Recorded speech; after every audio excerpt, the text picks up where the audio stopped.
Hey guys, welcome back to another Big Meat Sunday. Thanks for coming back. Today, we're going to be doing a pizza video, you guys. We're also going to be doing a collaboration video with Joanie Simon, who has a pretty killer YouTube channel. She does all the photography herself, like I do. One-man band style. I know your pain, Joanie. Let's do a pizza. So, what we're going to do, she's going to be doing one of her favorite pizzas. I'm going to be doing one of my favorite pizzas that I'm ripping off from a place called 900 Degrees Firewood Pizza. It's going to be killer. Stick around.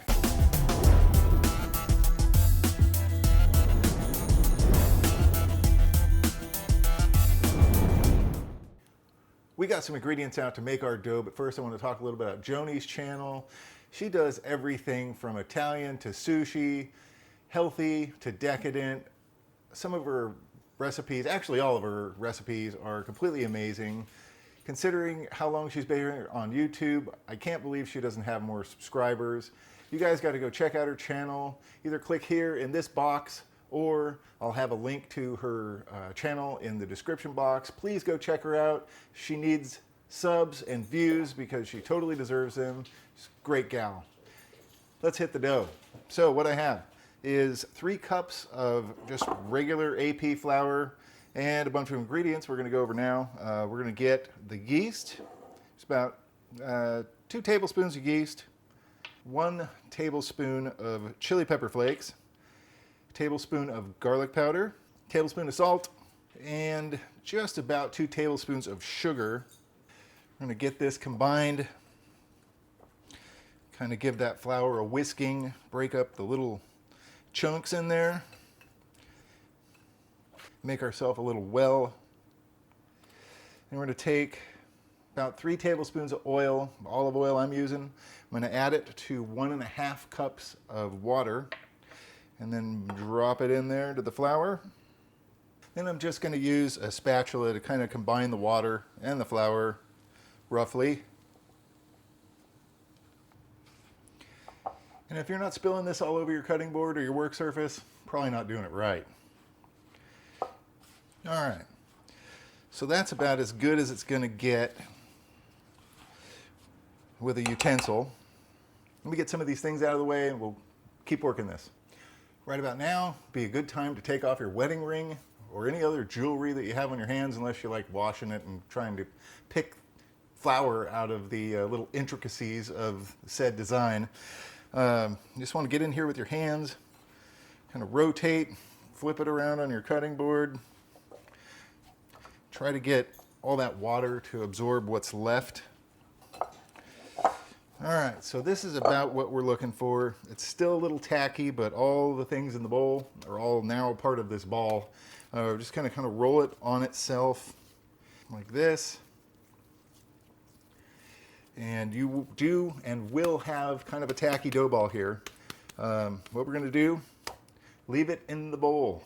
Don't touch it, don't look at it. Cover it up with a nice dish rag or something. Let it sit in the open air for 20 minutes. We're going to let that yeast start doing its thing. Okay, so I had this sitting outside on my Chase Lounge of all places, just kind of hanging out in the sun. It's covered. Tell you what, it's doubled. Well, not quite doubled, but it's a little bigger. Give it a little pat. You can feel the air in there. I'm just going to take it out of here. And it's a nice velvety texture. It's nice and smooth. I know we didn't need it very much, but you really don't need to. That does produce a lot of great gluten, but I found with this dough recipe, you really don't need it. It's going to be a nice thin crust. So you don't want it to be like cardboard, right? So what we're going to do, take our dough ball, take a big knife or a little knife, going to make an ass shape out of it. Why did I say that? Cut it in half and then do the same folding down, kind of wrapping the bottom in on itself till you get like a nice smooth little dough ball. Do the same thing with this guy. And what we're going to do, we're going to take this over, wrap them individually, or you can put them in a Ziploc bag, throw them in your refrigerator. Overnight would be best, because then you get that kind of yeast thing working for you. You get that nice tangy yeast flavor in the dough. Otherwise, just let them sit on the counter until you're ready to use them. Let's start building the pizza. So this is the dough ball that I had in the refrigerator overnight. You can see it's quite expanded. It's got that dough ball fluffiness thing going on. So what I like to do, just kind of flatten it out. This one's still a little cold. At best, you'd like it to have a room temperature going on. I go around the outside, just kind of form a crust. I'll start pushing it out. You can go ahead and use a rolling pin on this. Take your knuckles, just kind of pull it ever so gracefully. And take your time with this. And there you go. It's about a foot wide pizza. Like I said earlier, it's easier to do when it's not cold. So let me get some more ingredients together. We'll build this guy up. I'm also going to go out, get the barbecue set up. It's been heating for a while. Going to get the pizza stone on it, build a pizza. We got our toppings together. You're definitely going to want to use a pizza peel for this. So the first thing we're going to do is take some cornmeal, kind of dust the top of the pizza peel. And this makes it really simple to transport the pizza onto the pizza stone. If you don't put the cornmeal on there, then there's a likelihood that the dough is going to rip, and you don't want that. So we'll drop this guy on here. And with this recipe that we're doing, the restaurant that I get, they make this pizza called the Invasione. And this is basically what it's got. Instead of sauce, they use chili oil, which we're going to take and drizzle a little on. Get it distributed.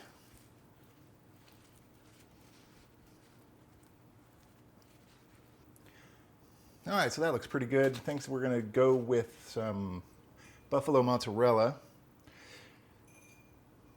And believe it or not, less is more when it comes to this. You don't want to have so much on there that your pizza doesn't cook. Perfect. Let's do some pepperoni. And like I was saying, their pizza comes with chicken. And while that is healthy and nice, I prefer myself some of this, as well as some nice sausage,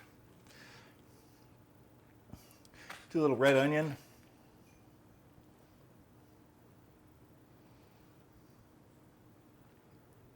and of course, have you ever known me to eat anything that wasn't blazing hot? So we're going to throw down, just like their pizza, some jalapeno.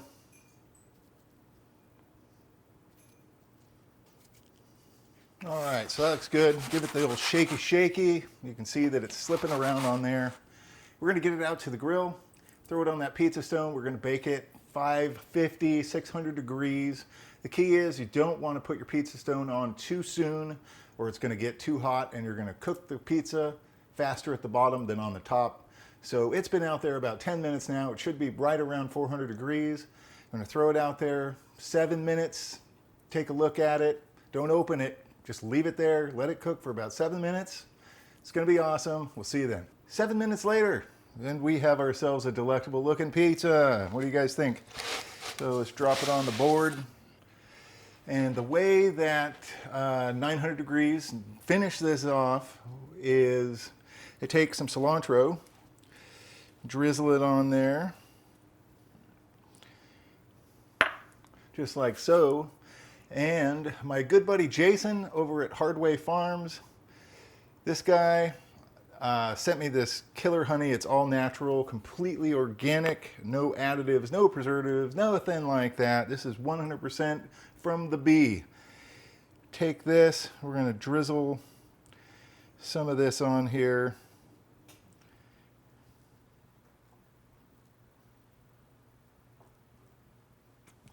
And it may seem a little strange, but I tell you what, this is going to be so awesome. Let's get into this thing.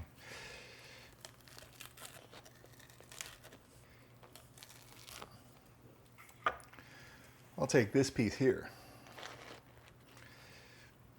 Oh yeah, look at that. Does that look? This is going to be awesome. Let's do it.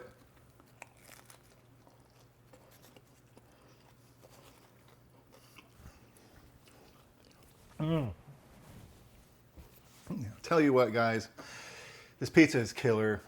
The chili oil with that sweet honey, the salty from the sausage and the pepperoni, the gooiness of this cheese.